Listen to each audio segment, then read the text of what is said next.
మార్కెట్లో 90% మంది ట్రేడర్స్ ఎందుకు లాస్ అవుతారో తెలుసా? వాళ్ళొక సీక్రెట్ రూల్‌ని ఫాలో అవ్వరు.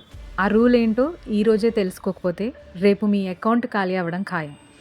ఆ రూల్ ఏంటో అది ఐసీఐసీఐ బ్యాంక్‌లో ఇప్పుడు ఎలా అప్లై అవుతుంది ఈ వీడియోలో చూపిస్తాను. ద కాన్సెప్ట్ ఏంటంటే ఈరోజు మనం ఎస్ఎంసీలోని most powerful rule no sweep, no trade గురించి నేర్చుకుందాం.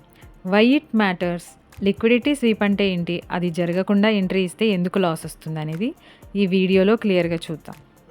Hello guys, welcome back to the channel. ఎవరైనా నా ఛానల్ని కొత్తగా చూస్తున్నట్లయితే price action and SMC concepts related content కోసం don't forget to like and subscribe.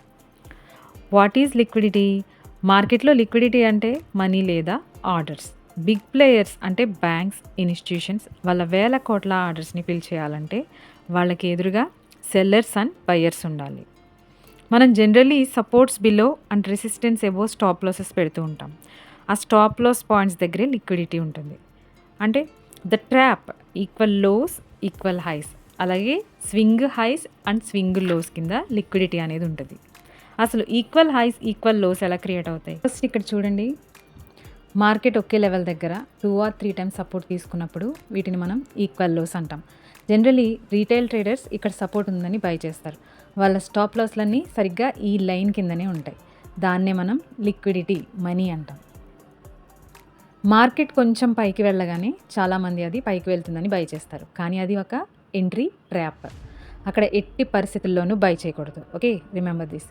ఎందుకంటే కింద ఉన్న లిక్విడిటీని తీసుకోకుండా మార్కెట్ పైకి వెళ్ళదు. అందుకే మనం rule no sweep, no trade అనే రూల్ తీసుకున్నాం.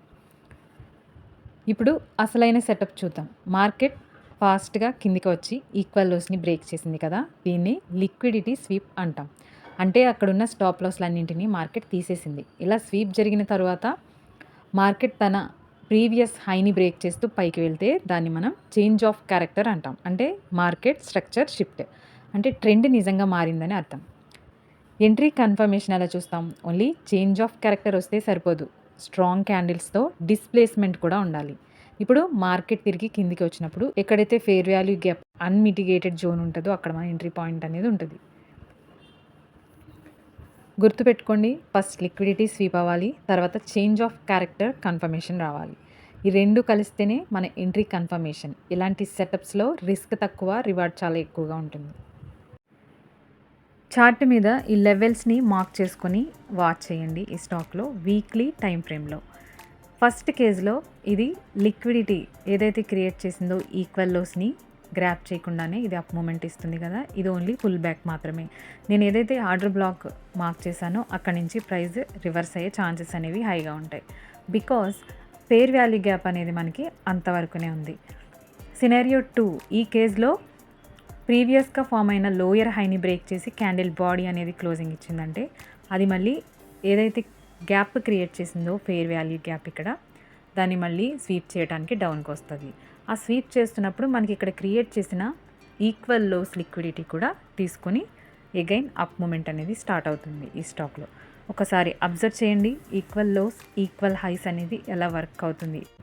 ఇప్పుడు నేను చెప్పిన కాన్సెప్ట్స్ని లైవ్ మార్కెట్లో ఎలా అప్లై చేయాలో ఒక చిన్న లైవ్ కేస్ స్టడీ ద్వారా చూద్దాం. ఇక్కడ స్క్రీన్ మీద చూడండి, JSW ఎనర్జీ లైవ్ చార్ట్. నేను ఇక్కడ స్వింగ్ ఎంట్రీ అనేది తీసుకున్నాను. నేను ఎంట్రీ తీసుకోకముందే ఇక్కడ బై సైడ్ లిక్విడిటీ అంటే BSLని మార్క్ చేశాను. మీరు ఇక్కడ అబ్జర్వ్ చేస్తే మార్కెట్ ఈ లిక్విడిటీని స్వీప్ చేయకముందే మన అనాలిసిస్ ప్రకారం ఎంట్రీ తీసుకున్నాం. టార్గెట్ ఎందుకు అక్కడ తీసుకున్నానంటే ప్రైస్ ఎప్పుడైనా సరే లిక్విడిటీని గ్రాప్ చేసిన తర్వాత మళ్ళీ రివర్స్ అయ్యే ఛాన్స్ అనేది ఉంటుంది. ఇక్కడ మన బై సైడ్ లిక్విడిటీ పైన టార్గెట్ హిట్ అవ్వగానే నేను ఎగ్జిట్ అయ్యాను. ఎందుకంటే మనం ఎక్కడైతే బై చేసామో దాని కింద ఈక్వల్ లోస్ అనేవి ఉన్నాయి. జనరల్లీ ప్రైస్ ఒకసారి లిక్విడిటీ స్వీప్ చేశాక మళ్ళీ ఆ కింద ఉన్న ఈక్వల్ లోస్ని టచ్ చేయడానికి వచ్చే ఛాన్స్ అనేది చాలా ఎక్కువగా ఉంటుంది. అందుకే మనం సేఫ్ సైడ్ ఉండటానికి ఆ లిక్విడిటీ గ్రాప్ చేసిన వెంటనే ప్రాఫిట్ బుక్ చేసుకున్నాం. చూసారు కదా, పక్కా డిసిప్లైన్తో లిక్విడిటీ కాన్సెప్ట్స్ని అర్థం చేసుకుంటే మనం ఇలాంటి మంచి ట్రేడ్స్ తీసుకోవచ్చు. ఈ లిక్విడిటీ జోన్స్ మనం ఐడెంటిఫై చేస్తే ఎంట్రీ ఎక్కడ తీసుకోవాలి, ఎక్కడ ఎగ్జిట్ అవ్వాలనేది క్లారిటీ వస్తుంది. ఇలాంటి మరిన్ని price action plus smart money concepts related content కోసం don't forget to like and subscribe and comment. So మనం లిక్విడిటీ కాన్సెప్ట్స్లో ఇన్డెప్త్గా అన్నీ స్టెప్ బై స్టెప్ నేర్చుకుందాం. సో నా ఛానల్ని ఫాలో చేసేయండి.